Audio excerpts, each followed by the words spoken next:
प्रतिकात्मक अंत्ययात्रा आणि श्वानाच्या गळ्यात फोटो. गोपीचंद पडळकरांविरोधात कोल्हापुरात निषेध आंदोलन. राष्ट्रवादी काँग्रेसचे ज्येष्ठ नेते जयंत पाटील आणि त्यांच्या कुटुंबाबाबत भाजप आमदार गोपीचंद पडळकर यांनी वादग्रस्त वक्तव्य केल्यानंतर राज्यभरातील राजकीय वातावरण तापलेलं आहे. गोपीचंद पडळकर यांनी त्यांच्या वादग्रस्त विधानावर माफी मागण्यास नकार दिल्यामुळे संतापाचा उद्रेक सगळीकडे वाढतो आहे. कोल्हापुरातही शनिवारी राष्ट्रवादी काँग्रेस शरद पवार पक्षाकडून जोरदार निषेध आंदोलने करण्यात आले.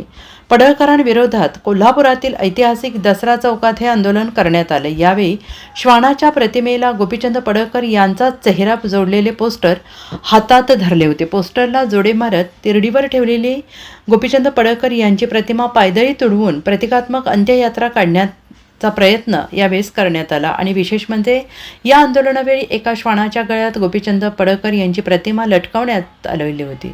गोपीचंद पडळकरांच्या विरोधात जोरदार घोषणाबाजी करत कार्यकर्त्यांनी परिसर दणाणून सोडला. दरम्यान हे भाजपाचे षडयंत्र असून भाजपाची मातृसंस्था असलेल्या RSSची संस्कृती यामधून दिसून येते आहे. याला सर्वस्वी जबाबदार राज्याचे मुख्यमंत्री देवेंद्र फडणवीस आहेत आणि त्यांनी गोपीचंद पडळकर यांची आमदारकी रद्द करावी अशी मागणी आंदोलनावेळीच करण्यात आलेली आहे. हे भाजपचं षडयंत्र आहे आणि भाजपची जी मातृसंस्था आहे RSS त्यांनीची ही संस्कृती यातनं दिसून येते.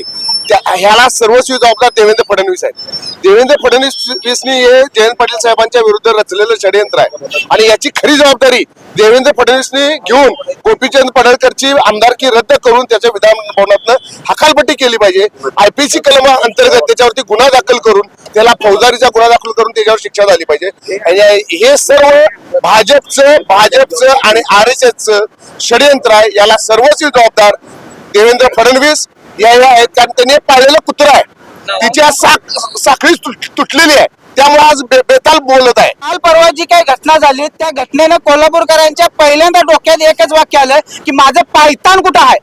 ज्या पद्धतीने पडळकर बोललेत ना, खरं सांगतो ही महाराष्ट्राची संस्कृती नाही. शिवशाहू फुले आंबेडकरांचा, विचारवंतांचा, लेखकांचा, कवींचा, प्रचंड विद्वानांचा हा महाराष्ट्र. आणि जर अशा पद्धतीने जर महाराष्ट्रात जर वक्तव्य येत असतील ते विधिमंडळातल्या एखाद्या सदस्याकडून, तर खरोखर हे म्हणजे इतका निषेधार्थ आहे की त्याचा निषेध करताना देखील लाज वाटली पाहिजे. आणि मी पडळकरांना एवढंच सांगू शकतो, ज्या पद्धतीनं तुम्ही एखाद्याच्या भूमिकेसाठी ज्या पद्धतीने आरोप करत आहात, तुम्ही एकदा विचार करावा. ज्या महाराष्ट्रातील लोकांनी तुम्हाला विधानमंडळात पाठवून दिलं त्या लोकांच्या मताचा अनादर करत आहात. आणि खरोखर तुम्ही जर ज्या पद्धतीने तुम्ही बोलत आहात ते निषेध करावा तेवढा थोडा आहे. पुन्हा एकदा मी आपल्याला सांगेन की महाराष्ट्रात प्रख्यात असतील यशवंतराव चव्हाण असेल, त्यांचाही किस्सा प्रसिद्ध आहे.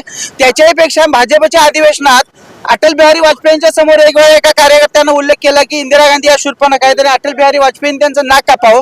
त्यावेळेला अटल बिहारी यांनी भाषणात सांगितलं की बाबा रे, त्या महिला आहेत आणि त्या भारताच्या पंतप्रधान आहेत, त्यांच्याविषयी अशा पद्धतीचा अनादर होता कामाने. ते विचार कुठे राहिले नाही, आज तुम्ही कुठं काय करायला लागलाय. खरोखर सांगतो, मला आज त्या पडळकरांची एवढी कीव वाटते. विधिमंडळातून त्यांना अपात्र करण्यात यावं, त्यांना हकलण्यात यावं. आणि मला त्याच्याही पुढचा प्रश्न असा पडतोय की भाजप गोपीचंद पडळकरांना हकालपट्टी करून खरोखर त्या गोमित्रांनी विधिमंडळ स्वच्छ करून घेणार काय? Bureau report SBN Marathi, Kolhapur.